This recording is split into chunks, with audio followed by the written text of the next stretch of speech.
अस्सलाम नाज़रीन, ईद रेहान में आऊं आहियां तव्हांजो मेज़बान रऊफ़ चांडियो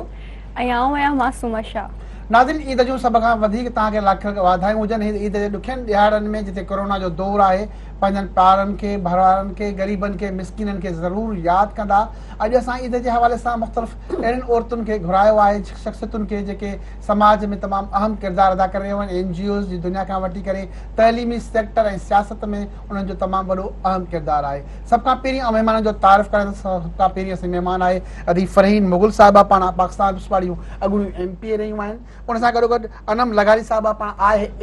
हेल्प NGO जूं एग्जीक्यूटिव डायरेक्टर आहिनि ऐं उन सां गॾोगॾु शहनाज़ राहू साहिबा पाण सोशल वर्कर आहिनि। डॉक्टर जबीन भुट्टो साहिबा पाण art faculty building Sindh university जो इंचार्ज आहिनि, असिस्टेंट प्रोफेसर आहिनि ऐं सां गॾु मौजूदु आहिनि डॉक्टर आरफा भुट्टो, पाण असिस्टेंट प्रोफेसर आहिनि इंजीनियरिंग एंड टेक्नोलॉजी फैकल्टी में सिंध यूनिवर्सिटी में, डेनमार्क खां PhD कई आहे। ऐं उन सां गॾोगॾु आमीना इकबाल साहिबा पाण इनरव्हील क्लब सां तालुक़ु रखंदियूं सोशल वर्कर आहिनि। तव्हां सभिनी खे वेलकम चऊं था। ॻाल्हि ॿोली शुरूआति फ़रहीन मुग़ल साहिबा तव्हां कंदासीं त तव्हां ईद कीअं मल्हाईंदा आहियो?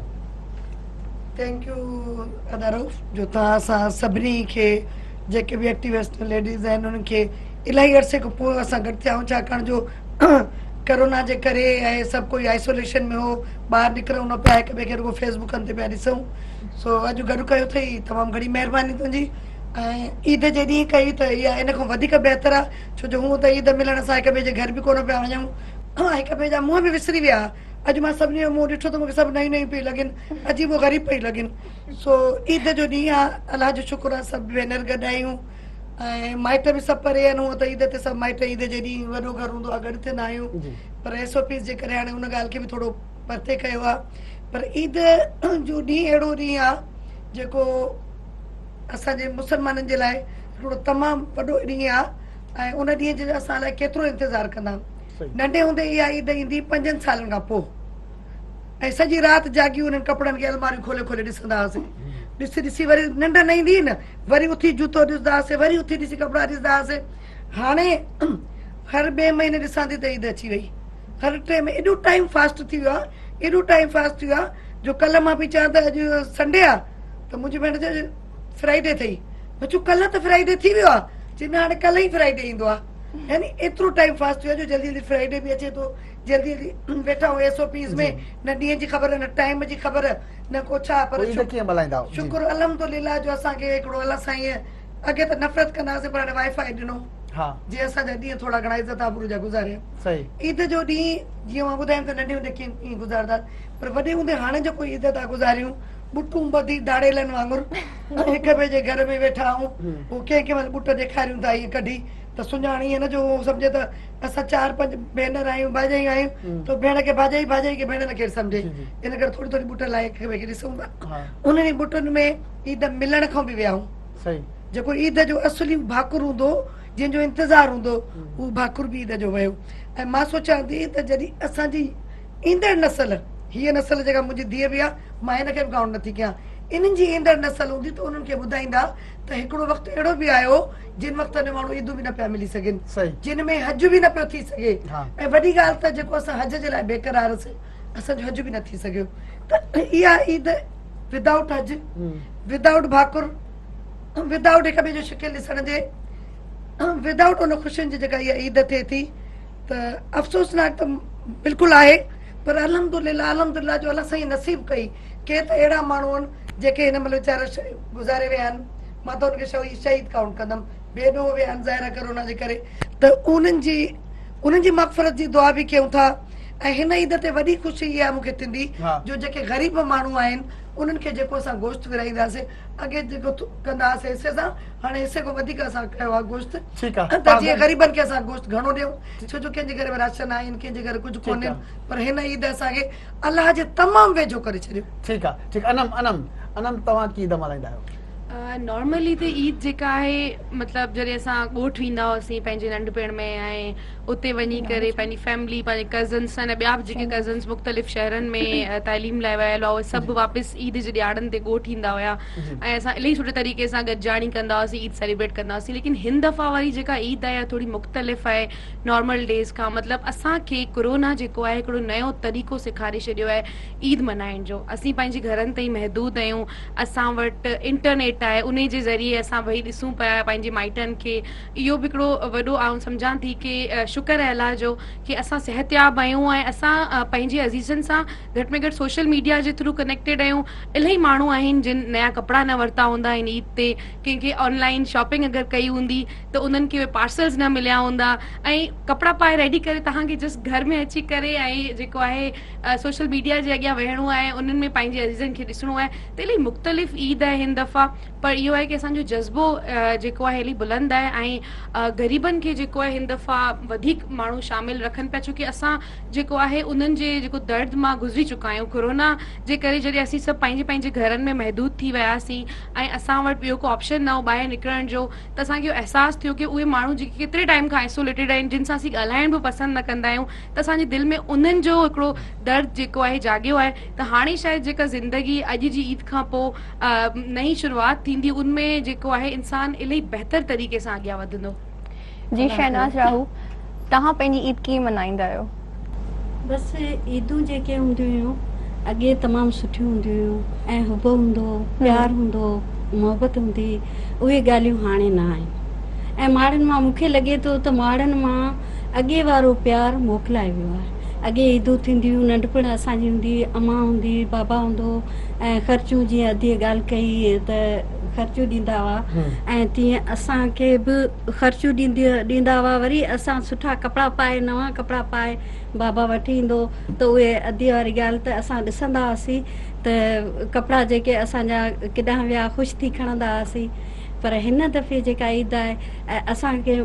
कपिड़ा पाए पोइ असां वरी वेंदा हुआसीं पंहिंजे माइटनि मिटनि में मिलणु ऐं जॾहिं क़ुर्बानी जी ईद थींदी त अम्मा चवंदी असांजूं 3 पतियूं बि हूंदियूं हुयूं ऐं क़ुर्बानी वारी ईद ते पर जेको अम्मा असांखे चवंदी त छोकिरियूं वञी गोश्त वठी अचो त असांखे शर्म बि थींदो हो त असां कीअं गोश्त वठणु वञूं त वरी बि जेको आहे सो इहे हिकिड़ी नंढपण जूं यादूं आहिनि ऐं यादि करियूं था त पोइ शादियूं बि थियूं उहे ख़ुशियूं बि ॾिठियूं पर हाणे ईद में इहो आहे त असां न पर फरहीन मुगल जो ॿुधायो त मरात जो निंड में उथी करे कपिड़ा संदूक खोलींदी हुअसि हुन में अलमारी में ॾिसंदी हुअसि असां बि इहो ई कयो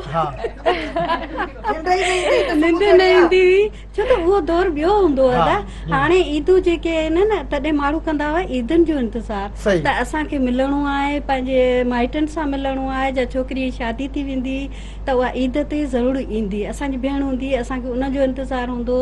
त जीअं उहा ईद ते ईंदी मिलंदी पर हाणे माण्हुनि लाइ आउं सम्झां थी तफ़री या ईदगाह रोज़ माण्हुनि लाइ आहे ऐं का ॻाल्हि न आहे का नई ॻाल्हि न आहे बसि पोइ ईदूं आहिनि हींअर माण्हुनि खे खपे त ग़रीबनि सां गॾु मल्हाइनि भले असां उन्हनि सां मिलूं नथा त जीअं क़ुर्बानीअ जो गोश्त आहे ॿियो आहे असां उन्हनि में विरायूं त जीअं उहे बि जेके आहिनि असां सां गॾु ईद करे सघनि असां बेग विराए सघूं था अच्छा तव्हां ईद ॻोठ मल्हाईंदा आहियो या हैदराबाद में हाणे न शुरूअ खां वठी असां ईद ॻोठ में मल्हाईंदा आहियूं असांजो राउकीअ में घरु आहे बाबा फाज़िल हूंदो असां उते ई हूंदासीं मुंहिंजी शादी थी वई त पोइ असां उते ईद कंदासीं बहरहाल असां ईद करे पोइ ॿिए ॾींहुं असां पंहिंजे माइटनि वेंदासीं कॾहिं बि असां ईद डॉक्टर जबीन भुट्टो तव्हां ईद कीअं मल्हाईंदा आहियो जेकी ईद इहा आहे ईद उल अज़हा पहिरीं असां ईद उल फितर ख़र्ची मिलंदी आहे जंहिंमें ख़र्ची मिलंदी आहे मिठाइयूं हूंदियूं आहिनि सयूं हूंदियूं आहिनि हर शइ पर छा आहे जो हुन ईद खे असां जंहिं पैंडेमिक सिचुएशन में गुज़ारियो अहिड़ी असां लाइफ में ईद न गुज़ारीसीं यानी हर कंहिंजी शिकिल ॾिसण खां बि हलिया वियासीं मिलण खां बि हलिया वियासीं हिकिड़ो ख़ौफ़ में जंहिंमें इन महल बि मुब्तल आहियूं पर हुन ईद खां हे ईद थोड़ी चेंज आहे हुन में शायदि असां इहा सॼी सिचुएशन या इहो सॼो माहौल असां पंहिंजे हथ सां क्रिएट कयो जो उन में कपिड़ा वठणु कंपलसरी एॾो न हुयो जेतिरो असां ठाहे छॾियोसीं। असां पाण निकितासीं, पंहिंजे लाइ पंहिंजा हालात पाण पंहिंजे हथ सां ख़राबु कयासीं, एतिरो कयासीं जो लखनि जी तादाद में हिन महिल पेशेंट थी ऐं हुन टाइम वायरस बि उहो नयो नयो हो, तंहिंजे करे माण्हुनि खे ख़ौफ़ ॾाढो हुयो, एक्टिव बि हुयो, ऐं हुनजे लाइ असांखे अवेयरनेस न हुई कि हुनजी ट्रीटमेंट, हुनजी हर शइ, इहे सभु हाणे सम्झ में ईंदी थियूं वञनि। अचे पियो। वरी ॿी शइ इहा कि हिन ईद में जेकी सभिनि खां वॾी ख़ुशी नंढे हूंदे हूंदी हुई उहा हूंदी बकरे जी, कि बकरो असां कहिड़ो वठंदासीं। शुरू खां वठी पती घुमाइण बकरे खे, पती बि कंदा आहियूं, बकरा बि कंदा आहियूं, पर पहिरीं इहो ई हूंदो हो कि हाणे कहिड़े रंग जो ईंदो ऐं कहिड़े क़िस्म जो ईंदो त असांजी सॼी अखियुनि में हूंदी। उनखे उन जी ख़िदमत करणु, यानी उहो 5 ॾींहं पहिरीं तो वठिजे। असां वटि मां कॾहिं बि चांद राति ते बकरो न, हिन महिल बि न घुरायासीं। इहो हूंदो कुझु हुनजी ख़िदमत कजे त उहो वधीक सुहिणो लॻे। बकरे गांव खाइण में मज़ो ईंदो बेसिकली सिधो चओ न। सुठो ईंदो कि इन में असांजी हिकिड़ी एंजॉयमेंट। पर कुर्बानी थी वेंदी त पोइ उन रहम बि ईंदो हूंदो, यादि बि असां हूंदो ॿारनि पंहिंजी खे। अखियुनि सां ॾिसण न चाहींदा हुआसीं कि जेके मां सॼी राति रोईंदी हुयमि। हिन दफ़े बि रुना हूंदो, पर ईअं न आहे। पर कोशिशि कंदा आहियूं कि सेहतमंद ऐं सुठी कुर्बानी थिए। इहो हिकिड़ो शरई जेको आहे असांजो अमल, इहो अलाह क़बूल बि करे। पर हिन महिल बकरा ईद उज़ा में कुर्बानी पंहिंजी जाइ ते, पर मैडम फरीन वांगुरु कि कोशिशि कंदासीं फुल कि जेके राशन खां महरूम रहिया ऐं जंहिं माण्हुनि वटि असांजी अप्रोच न तव्हां हुई। कंजूस आहियो, तव्हां त गोश्त बि फ्रिज में रखी छॾींदा आहियो, विराईंदा आहियो डॉक्टर साहब। मां वाहिद आहियां जेके हर कंदा आहिनि न माण्हू, कंदा आहिनि असां वटि। छो जो हाणे तव्हांखे ख़बर आहे मां इस्लामी कल्चर जी प्रोफेसर आहियां, त मां इहो थी नथो सघे कि हुनखे सही तरीक़े सां उनखे न विराईंदा हुजो। न बकरे जो गोश्त फ्रिज में पियो हूंदो आहे। मूंखे यादि आहे असांजी हिकिड़ी टीचर हूंदी हुई, उहा बि प्रोफेसर हुई, हुन नालो नथी वठां, उहा मूंखे हमेशह चवंदी हुई कि सोच रही हूं कि इस दफ़ा लास्ट वाला गोश्त खत्म कर लूं। ये हालत आहे माण्हुनि जी हूंदी हुई। तॾहिं लोड शेडिंग एॾी न हुई, माण्हू फ्रीज़ कंदा हुया ऐं सॼो साल खाईंदा हुया। पर असांजो गोश्त हिकिड़े हफ़्ते खां मथे न हलंदो आहे, हिकिड़े हफ़्ते जेतिरो। हाणे एतिरो असांजो बि हक़ आहे कि 3-4 बकरा कयूं था त हिकिड़े हफ़्ते जेतिरो,